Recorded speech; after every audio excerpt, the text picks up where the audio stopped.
اللاعب الثاني لاعب انترخت فرانكفورت فارس شايبي. Deux matchs éliminatoires de la Coupe du Monde. Comment se présentent ces deux matchs, surtout que cette fois-ci vous êtes en Coupe du Monde, éliminatoire de Coupe du Monde, une nouvelle page. Bah, comme j'ai dit juste avant, c'est différent. C'est plus les qualifs de la CAN c'est fini. Maintenant c'est la Coupe du Monde, c'est important, surtout pour l'Algérie qui a loupé on a loupé la dernière Coupe du Monde. Mais comme j'ai dit aussi, ça va être long parce que c'est un mini championnat. Il y aura 10 matchs. Ça se joue sur 2 ans, les qualifs de la Coupe du Monde. Donc on ne peut pas se penser dans nos têtes à 2026. Donc ça va être important de prendre match par match et d'essayer de gagner et se mettre le plus rapidement possible. Justement, vous jouez dans 3 jours à Mozambique avec un long trajet, avec des conditions très difficiles à 14 heures. Comment vous préparez ce match? Non, comme tous les autres matchs, on est des joueurs professionnels, on est obligé de s'adapter. Donc c'est sûr ça va être un long trajet, mais après on ne peut rien y faire. C'est l'Afrique, c'est un grand continent. Donc comme des joueurs professionnels, on va s'adapter et on va faire comme d'habitude. Après les 2 matchs, ça sera la Coupe d'Afrique des Nations 2023. Ce sera une revanche pour cette équipe d'Algérie qui a sorti le premier tour lors de la dernière CAN. Avec quel objectif on tentera l'Algérie, Inch'Allah, la Coupe d'Afrique, prochaine Coupe d'Afrique? Ouais, Inch'Allah. Après, la dernière CAN, ça a été une déception, mais après, ça arrive à toutes les plus grandes équipes. Comme l'Allemagne, ils ont fini champion du monde, ils sont sortis après, ça arrive aux plus grandes équipes. Mais comme j'ai dit, on va prendre match par match et l'Algérie, c'est une grande nation. Bien sûr qu'on va là-bas pour gagner la CAN. Après, pas de se mettre de pression particulière. On y va, on a un groupe de qualité.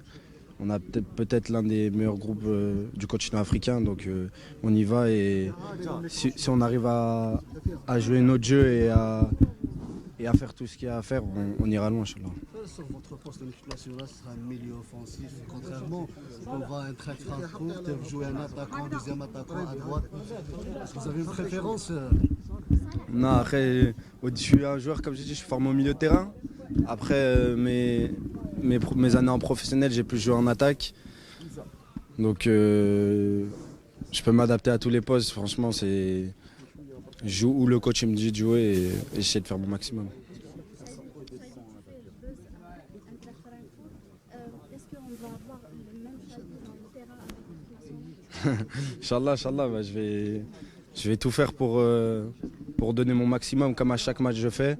Je suis un joueur, je triche jamais. Donc si je fais un mauvais match, ça arrive à tout le monde. Mais en tout cas, moi, jamais je vais tricher et je vais toujours donner mon maximum pour montrer le meilleur de moi-même.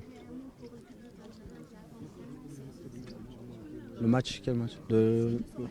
Non, on a juste à leur dire qu'on va d'être présents comme ils ont toujours été présents et nous en tant qu'équipe, on va tout faire pour les rendre heureux et pour gagner ces 2 matchs et prendre le maximum de points pour bien commencer ces qualifs. C'est une question sur Riyad Mahrez qui est nominé pour le ballon d'or africain. C'est vrai, collègue, mais est-ce que vous trouvez que c'est mérité pour Riyad après cette saison Non, franchement, Riyad, c'est la légende de l'Algérie, c'est l'un des meilleurs joueurs de l'histoire du continent africain. Cette saison, en plus, ils ont réussi à gagner la Ligue des Champions avec City, ça a été plus compliqué, il jouait moins, mais à chaque fois qu'il jouait, il était décisif. Il a réussi, je crois, à être dans les joueurs les plus décisifs de l'équipe, sans forcément jouer tous les matchs 90 minutes. Donc, il n'y a pas beaucoup de joueurs en Afrique qui fait ce qu'il fait. Donc, s'il le gagnera, je pense que personne ne pourra dire que c'est pas mérité. De rien.